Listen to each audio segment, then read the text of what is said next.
قاعد بتفرج على ماتش تشيلسي وولفرهامبتون. تشيلسي ده مثلا صارف فوق المليار وشوية عشان ابص في التشكيلة او حتى في الدكة على لعيب كلاس ايه، يعني لعيب صف اول مثلا، لعيب نجم عالمي، مش لاقي.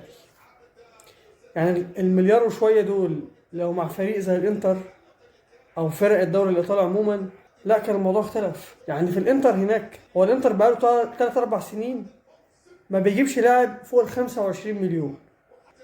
طب لما بيجيب لاعب ب 25 مليون بيدفعهم مرة واحدة؟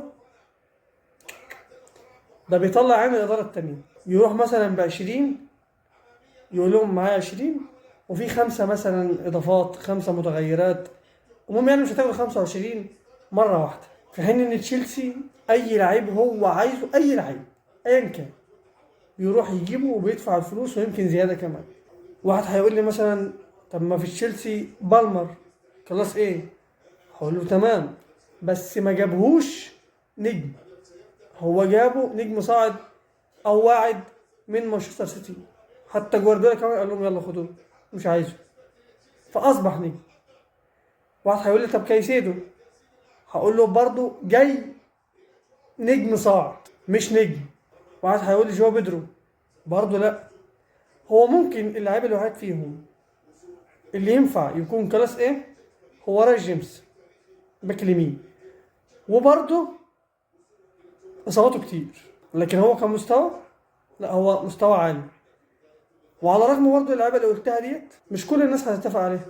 يعني ريال مدريد مثلا في 2009 لما حب يصرف ويعمل جالاكتيوس تاني يعني بعد 2002، راح جاب كريستيانو نجم، راح جاب كاكا نجم، راح جاب تشابي الونسو نجم، راح جاب كريم بنزيما نجم. فدي اسامي فعلا، لا في دي اسامي فعلا يندفع فيها فلوس.